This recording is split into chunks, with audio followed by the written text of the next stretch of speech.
ஆசையும் ஆடம்பரமும் அதிகமாக கொண்டு பண்பாட்டு தளத்திலிருந்து இறங்கி வருகிற பெண்களால், பேராசையும் ஆடம்பரமும் கொண்டு பண்பாட்டு தளங்களிலிருந்து இறங்கி வருகிற பெண்களால் முழுமையாக பக்தி செலுத்த முடியாது என்பது என் இரண்டாவது குற்றச்சாட்டாக சொல்லுகிறேன். பேராசை அதிகமா இருக்கு. நடுவர்களே சொன்னாங்க, மலர்விழி அவர்கள் கணவர்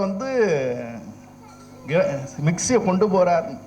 நடுவர்களா கிரைண்டர் மிக்சி கொண்டு போனா கூட பரவாயில்ல, கிரைண்டர் நடுவில் கிரைண்டர் தூக்கிட்டு அலைகிறோம். ஒன்னு சொல்றேங்க, தருமபுரியில சொல்லுங்க, இங்க சொல்லாம எங்க சொல்ல போறேன்? முத்து காமாட்சி அம்மன் கோயில் வளாகத்துல சொல்லாம எங்க சொல்ல போறோம்? மலர்விழி அவர்கள் மாசம் 30 நாளைக்கு 35 பட்டிமன்றம் பேசுறவங்க. நம்ம பைய எடுத்துட்டு கிளம்பிட்டாங்கன்னா அவர் தெருவுல இருந்து கும்பிடுவார், போயிட்டு வா என் முன்னாடி ஊருக்கு போறா அப்படிங்கிற சந்தோஷத்துல இருப்பார். எப்பவுமேங்க பெண்கள் எப்பவுமே தன்னை பெருமையா தான் சொல்லிப்பாங்க. 200 ரூபாய் கொடுத்து ஒரு செருப்பு வாங்கிட்டோம்னா பக்கத்து வீட்டுக்காரு எதிர் வீட்டுக்காருக்கு எல்லாருக்கும் காட்டுவாங்க. அவங்க பார்த்து எங்க வாங்கினே நல்லா இருக்குதுன்னு சொல்லணும்ன்ற அளவுக்கு இன்னைக்கு காட்டுவாங்க. ஆனா ஆண்கள் அப்படி விளம்பவே மாட்டாங்க. 200 ரூபாய் செருப்புக்கே நீங்க இவ்வளவு விளம்பரம் தேடுறீங்களே, இவ்வளவு சொல்றீங்களே, பீத்திக்கிறீங்களே, 1000 ரூபாய்க்கு சரக்கு அடிப்பாங்க. வெளியவே காமிச்சிக்க மாட்டாங்க, சைலண்டா படுத்துருவாங்க.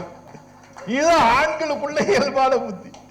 ஆனா பெண்கள் அப்படி கிடையாதுங்க. நான் கேட்கிறேன், இந்த நிகழ்ச்சிக்கு வரும்போது பைக்கை தள்ளுறேன் ரயில்வே ஸ்டேஷனுக்கு வரணும்னு, என் பையன் அப்பா ஸ்டாப் பண்ணான். டே சுனாமி, இது கொரோனாவுக்கு பிறகு இப்பதான்டா 1-2 நிகழ்ச்சிக்கு போயிட்டு இருக்கிற, போகும்போதே ஸ்டாப்புங்கிறே என்னடா?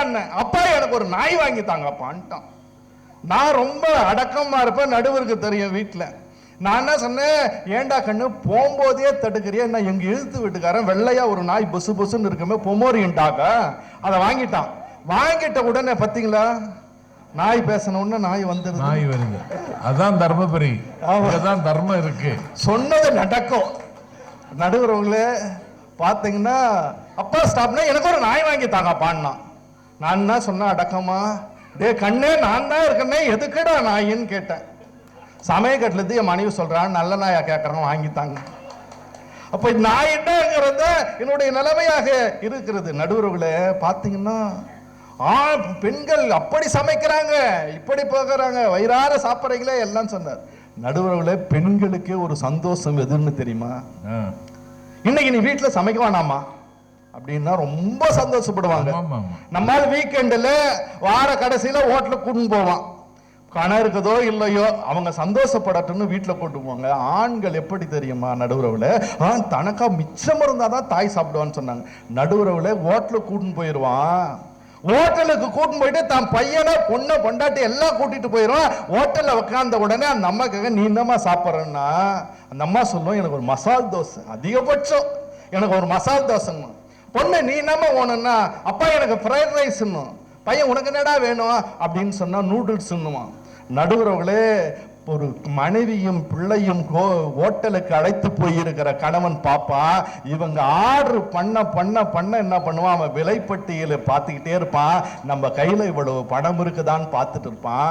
உடனே எல்லாரும் ஆர்டர் பண்ணி சந்தோஷமா சாப்பிட்டாங்க. பொண்ணு கேட்கான், அப்பா நீ இப்ப என்னப்பா சாப்பிடலையா அப்படின்னா, எனக்கு வயிறே சரியில்லைம்மா, 2 இட்லி போதும்னு நினைப்பா. நடுவர்களே ஆண்கள் எப்படி தெரியுமா, தன்னுடைய மனைவியும் பிள்ளைகள் எல்லாம் வயிறு நிறையுகிற போது மனதை நிறைத்துக் கொள்ளுகிறவன் தான் ஆண் என்பதை ஒருபோதும் மன்னிக்க கூடாதுங்க. நடுவர்களே என்ன நீங்க நிறைய அனுபவிச்சிருக்காங்க கைதல்.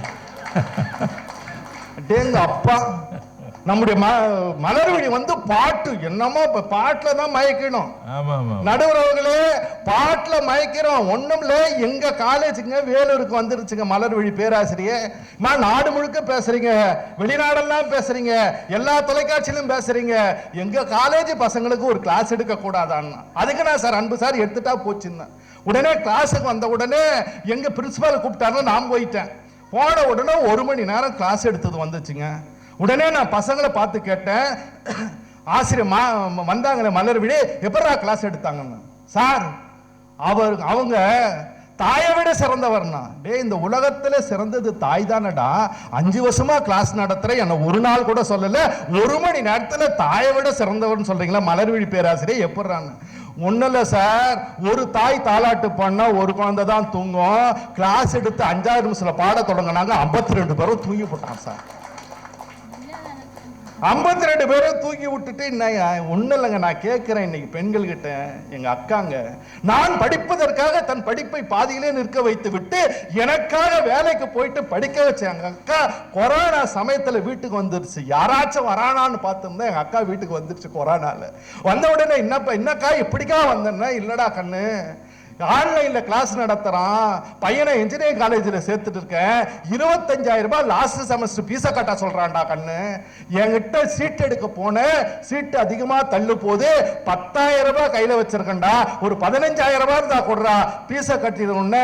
நான் கேட்கிற நடுவர்களே, எத்தனை உடைத்தாலும் எவ்வளவு செய்தாலும் வீட்டினுடைய கொத்து சாவியை ஆண்கள் வைக்காம யார்கிட்ட கொடுத்திருப்போம்? பெண்கள் கிட்ட தான் பீரோ சாவியை கொடுத்திருப்பான். எல்லாம் சம்பளத்தை கொடுத்துட்டு காலையில ஒரு 100 ரூபாய் கையே திணிப்பான். பீரோ சாவி வச்சுட்டு உடனே முன்னே, அக்கா ரொம்ப நாள் பொறுத்து வந்திருக்கா, அக்காவுக்கு காபி தண்ணி எதனா குடுறியா அப்படின்னு சொன்னா, இன்னும் உங்க அக்காவுன்னா பாரு, போட்ட சத்தத்திலேயே நடுவுறவுல 10,000 குறைச்சிட்டேன். 5,000 வந்தா குடு கேக்குதுன்னு சொன்னேன். குடுங்கண்ணா, எனக்கு புரியவே இல்லை. குடுங்கறாளா குடுங்க வானாங்கிறாளா என்ன சொல்றான்னு, குடுங்கண்ணா. உடனே என் பையன் 2வது பையங்க, 6 வயசு பையன் பெட்ல படுத்திருந்தான். நச்சுன்னு 4 அடி முதல்ல எந்திரா, உங்க அப்பா இருக்கிறது எல்லாருக்கும் கொடுத்துட்டு போட்டோம், தெருவா நம்ம 2 தட்டு எடுத்து பிச்சை எடுக்கலான்றான். உடனே அந்த குழந்தை கண்ணு கசக்கினே சொல்றாங்க, அதுக்கு தான் இந்த ஆளை கல்யாணம் பண்ணிக்காதுன்னு சொன்ன. கேட்டையாங்கிறான். பிஞ்சு மனதிலே நச்சை விளைக்கக்கூடிய அளவுக்கு இன்றைக்கு செய்கிறார்கள். என்ன நடுவர்கள நான் கேட்கிற, பண்பாடு எங்கமா இருக்குது? அந்த காலத்துல எல்லாம் பாத்தீங்கன்னா மகாலட்சுமி மாதிரி அருமையா குங்குமம் போட்டு வைப்பாங்க, கல்யாணம் ஆகாதவங்க சாந்து போட்டு வைப்பாங்க. இப்ப பொட்டி அதெல்லாம் நெத்தில இருக்குதா? பள்ளி ஓடுது, கற்பாம்பூச்சி ஓடுது, தேள் ஓடுது, பாம்பு ஓடுது, புட்டுல எங்க ஒட்டக்கூடாத இடத்துல எல்லா குழால பார்த்தா ஓட்டி இருக்குது, பீங்கால பார்த்தா ஓட்டி இருக்குது, எல்லா இடத்துலயும் ஓட்டி இருக்குது. நடுவர்களே, என் பொண்டாட்டி எங்க குலதெய்வம் கோயிலுக்கு கூட்டின்னு போனேன். அவன் என்ன பண்ணா, ஸ்டிக்கர் போட்டு எடுத்து மாட்டு வால்ல ஓட்டி போட்டாங்க. மாடு போயிடுச்சு, புடிச்சிருவாயா. அதை எப்படி அடைக்கல? கட்டினத்தையே அடக்க முடியாது, நான் தவிக்கிறேன், கட்டாத மாட்டை நான் எப்படி அடக்கிறதுன்னு அந்த அளவுக்கு இருக்கிறேன்னா நடுவர்களை என்ன நடக்குது இன்னைக்கு பாத்தீங்கன்னா, இந்த நாட்டில் எல்லா விஷயங்களிலும் பார்த்தா பெண்கள் என்ன நினைக்கிறாங்கன்னா, ஆடம்பரம், ஆசை, பேராசை. கேட்டான் ஒன்னு சொல்றேங்க, பேராசைக்கு எதிர்த்த வீட்டுக்கார ஒரு பல்சர் பைக்கை வாங்கிட்டாங்க. உடனே சொல்றா அந்த வீட்டுக்காரமா பொண்ணு மனைவி சொல்றா, எப்ப தெரியுமா நடுவுறவுக்கு, உங்களுக்கு அனுபவம் இருக்குதா என்னன்னு தெரியாது, எப்ப வீட்டுல மனைவி கேள்வி கேட்பான்னா, வேலைக்கு போயிட்டு வந்து சட்டை பேண்ட் எல்லாம் கட்டிட்டு ஒரு கையிலேயே கட்டிக்கிட்டு லுங்கி கட்டிக்கிட்டு பனியில போட்டுட்டு வெறும் உடம்போட சாப்பாடு உக்காடுறான் பாரு. அப்பதான் சொன்னா, உன்னை கட்டிக்கிட்டு என்ன சுகத்தை அனுபவிச்சோன்னுவான். போய் எங்க அப்பா ஒரு பாழங்கணத்துல பிடிச்சி தள்ளிட்டானேங்கிற. 80,000 ரூபாய் சம்பாதிக்கிறேன், நல்ல ஆசிரியர் வேலை செய்யற, என் மனைவி சொல்றேன் என்ன பாழங்கண்ணர்னு. நீ அதே ஆபீஸ் தானே வேலை செய்யற? ஏத்த வீட்டுக்காரன் பாரு, பல்சர் பைக் வாங்கினா பொண்டாட்டி அழகா வண்டியில வச்சு எப்படி அழகா கூட்டின்னு போறா, நீ அந்த ஓட்டர் சைக்கிள் வச்சுன்னு பிற்கான்னு மிரிச்சுன்னு வர. அது எங்க சத்தம் போடக்கூடாதா, அங்க சத்தம் போடுதுன்னு ஒண்ணு. நீ எல்லாம் ஒரு ஆம்பளையான்னு கேட்டா நம்ம ஆளுக்கு மீச மேல கை வச்சா கோவம் வந்துடும். வாங்குறடி பைக்க, இப்பவே வாங்குறேன்னு போய் 10 வட்டிக்கு வாங்கி பல்சர் பைக்கை நிக்க வச்சு எழுத்துன்னு வந்து பூஜை போட்டு நிக்க வச்ச உடனே, மாமா பைக்கை நிக்க வச்சது மட்டும் பரவாயில்ல, பைக்கில் என்ன உட்கார வச்சு எழுத்து விட்டு காமாச்சு, பக்கத்தெரு இருக்கிற வீடாச்சு, அங்க இருக்கிற சுத்தரி எல்லாம் தெரிகிற மாதிரி உக்காந்து போன்னு ஜிலு மல்லிப்பூ வச்சுக்கின்னு ஸ்கூட்டர்ல ஏறி உக்காந்துருங்க. உக்காந்து இடுப்புல கை பிடிக்கும், புறம்போக்கு நிலத்தை வலிச்சு பிடிச்ச மாதிரி பிடிக்கும். ஆண்களே பின்னாடி உக்காந்து இருக்கிற பொண்டாட்டியோ மனைவி கையை பிடிச்சான்னு வச்சுக்க, பந்தம் பாசம்லாம் நினைக்காதீங்க. விழுந்தாலும் அவனை 2 பேரும் சேர்ந்தே விழலாம் தான் கையை பிடிச்சிட்டு போறது. அவன் சொல்லுவான், மாமா கீரை போட்டு ஓட்டு மாமான்னுவான். ஃபர்ஸ்ட் கீரை போட்ட உடனே 1ஆம் தேதி 10 வட்டி கட்லட்டா பிடிட்டு போயிடுவான்னு அவன் நினைக்கிறான் என்று சொன்னால், நடுவர்களே பேராசை அதிகமாக இருக்கிறது, ஆடம்பரம் அதிகமாக இருக்கிறது. பண்பாட்டு தளத்திலிருந்து இறங்கி வந்து விட்டார்கள். போன ஞாயிற்றுக்கிழமை நடுவர்களே, நானும் என் பையனும் மாடியில் உட்காந்து கேரம் போர்டு விளையாண்டுக்கிறேங்க. விளையாண்டு இருக்கும்போது என் மனைவி சொன்னா, நானும் என் பையன் மட்டும்தாங்கிறோம் மாடியில கேரம் போர்டு விளையாண்டுக்கிறோம். மத்தியானம் சொல்ற, டேய் சாப்பாடாச்சும் வந்து சாப்பிடுங்கடான்னா. நான் அமைதியா இருந்திருக்கலாம். இறங்கி வந்து என்னையுமான்னு கேட்டேன்.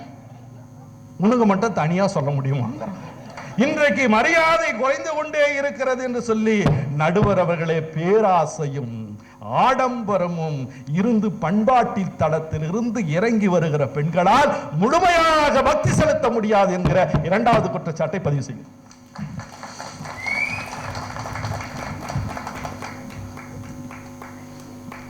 ஆண்கள் அணி வெற்றி என்கிற ஆகாயத்தை நோக்கி விரைந்து கொண்டிருக்கிறது. பேராசை பெண்களை பிடித்து உலுக்குகிறது. அன்பினுடைய மனைவியாவது பல்சர் வாங்கி கேட்டாள். எங்க ஊர்ல அதிகாலை தூங்கி தன்னை மறந்து தூங்கி கிடக்கிற கணவனை மனைவி அடித்து எழுப்புகிறாள். ஏண்டி எழுப்புறேன்னு கேட்டான். ஏத்த வீட்டில் ஒரு வண்டி வாங்கியிருக்காங்க, வந்து பாரு அப்படின்னா. அவன் கண்ணை கசக்கிட்டு வந்து பார்த்தான். ரோடு போடுற ரோடில் ஒரு மனுஷன் வீட்டு முன்னாடி நிற்குது. அது அவன் வாங்கினதுன்னு நினைச்சு அது மாதிரி வாங்கித்தான்னு கேட்குறான். இப்படியெல்லாம் ஆசை பல விபரீதங்களை விளைவித்துக் கொண்டிருக்கிறது. அதை அற்புதமாக பதிவு செய்த அன்புக்கு என்னுடைய வாழ்த்துக்கள். இதை எப்படி எதிர்கொள்ளப் போகிறாள் மலர்விழி, எப்படி பெண்குலத்தை காப்பாற்றப் போகிறாள் மலர்விழி தெரியவில்லை. யாருக்கு பேராசைன்னு வந்து சொல்லிட்டு போயிருக்காரு. என்னைக்காவது பெண்களுக்கு பேராசை இருக்குமாங்க? எங்க பேராசையில ஒரு அர்த்தம் இருக்கும் நடுவர் அவர்களே. அர்த்தம், இந்த புருஷனுக்கும் உத்தம புருஷனுக்கும் ஒரு வித்தியாசம் இருக்கு. எதை கேட்டாலும் வாங்கி தர்றது புருஷன். வாங்கி தாரேன் வாங்கி தாரேன் வாங்கி தாரேன் வாங்கி தாரேன்னு சொல்றது உத்தம புருஷன். இப்படி ரெண்டு வகை இருக்காங்க. ஆனா நாங்க அவங்க கிட்ட கேட்கறதே இல்லை நடுவர் அவர்களே. பெண்களுக்கு 3 கடை இருக்கு. நகை கடை, புடவை கடை, பூக்கடை. ஆண்களுக்கு 3 கடை இருக்கு.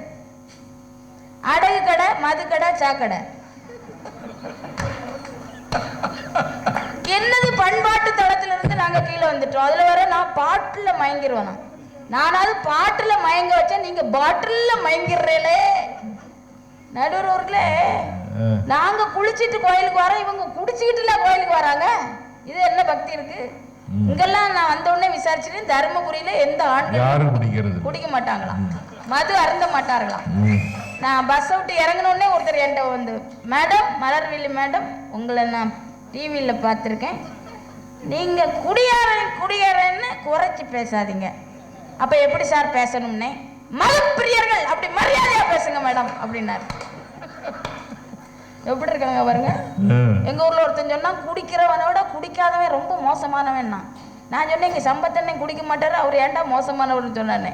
எல்லா சைடிஸையும் அவரே தின்னுக்குடுவார் அப்படிங்கிறான். எங்க வீட்டு பக்கத்துல ஒருத்தன் குடிச்சிட்டு நாய்கிட்ட வந்து படுத்தான். நாய் சொல்லிச்சு தள்ளி போய் படு அப்படின்னுச்சு. உடனே யான் நாய அப்படின்னா, குடிச்சிட்டு படுத்திருக்கிறது நீ, கொஞ்ச நேரம் கழிச்சு உன் பொண்டாட்டி வந்து குடியார நாயன்னு என்ன திட்டுவா, நீ தள்ளிப்போ அப்படிங்கிற. குடிச்சிட்டு வந்து தூங்கிட்டா பரவாயில்ல, இன்னும் பாடப்படுத்துறாங்க. கோயில் கட்டி கும்பிடணும், கோயில் கட்டி கும்பிடணும் நம்ம சொல்றோம்ல. யாருக்கு தெரியுமா கோயில் கட்டி கும்பிடணும்? குடிகார கணவனோட ஒரு பெண் குடும்பம் நடத்துறா பாத்தீங்களா, அவளுக்கு தான் கோயில் கட்டியே கும்பிடணும். எவ்வளவு கஷ்டம் தெரியும். கஷ்டம்னா கஷ்டம், அப்படி ஒரு கஷ்டம். பங்கஜம், பங்கஜம் இங்க வா. உன் காதுக்கு மூக்குத்தி எடுக்கணும், உன் மூக்குக்கு கம்மல் எடுக்கணும், உனக்கு புடவை எடுக்கணும்னா வாந்தி எடுத்துட்டான். யோ ஏன் பேசிட்டு இருக்கும் போதே வாந்தி எடுக்கிறான்னு, அந்த 3 பிளான் பண்ணதுடி. இது பிளான் பண்ணாமலே எங்க ஊர்ல ஒருத்தர் இருக்க நடுவர் ஏத்த வீட்டுக்கார ஆரம்பிச்சுட்டான். பாமா இங்க வாமா, நீ பேசு, உனக்கு தாஜ்மஹால் கட்டவா அப்படின்னா.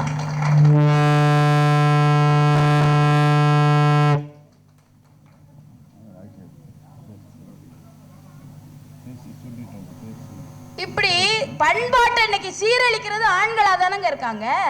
அந்த கட்டின கணவன் கட்டையோ நெட்டையோ, கருப்போ சோப்போ, லூசோ கூசோ, யார் வாச்சாலும் சரிதான்.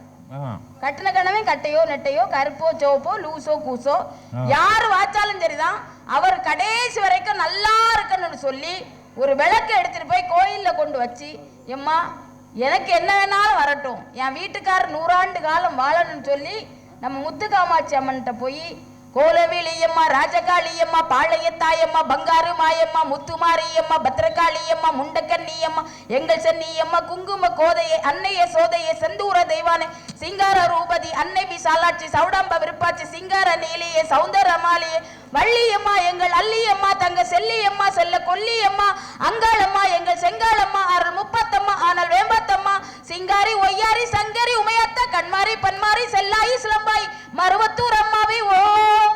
ஒரு தாலி வரம் வேண்டி வந்தேன் தாயம்மா, கண்டிருந்து பாரம்மா, வேறு துணையாரம்மா, குற்றமில்லா ஒரு உத்தம நெஞ்சுக்கு சோதனைகள் எதுக்கு, அவர் கட்டிய தாலிக்கும் பொட்டுக்கும் பூவுக்கும் காவல் கொடு எனக்கு, தாலிய காப்பாத்தணும்னு சொல்லி கோயில்ல போய் சாமி கும்பிடுறவ பொம்பளை.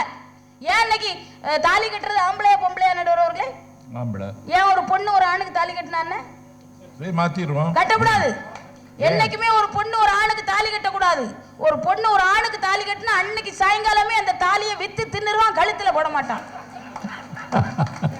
என்னங்க நாங்க அப்படி பேராசை பிடிச்சிட்டோம்? எப்படி பேராசை பிடிச்சிட்டோம்? தினமுமாக்க நம்ம பட்டு புடவை எடுக்கிறோம், தினமுமா நாங்க சேலை எடுக்கிறோம், தினமும் நாங்க எடுக்கிறோமான்னு கேட்கிறேன். வாரத்துக்கு 7 சேலை, அதே எங்களுக்காக எடுக்கிறோம். ஒரு பெண்ணு பூ முடிப்பதும் பொட்டு வைப்பதும் யாருக்காக?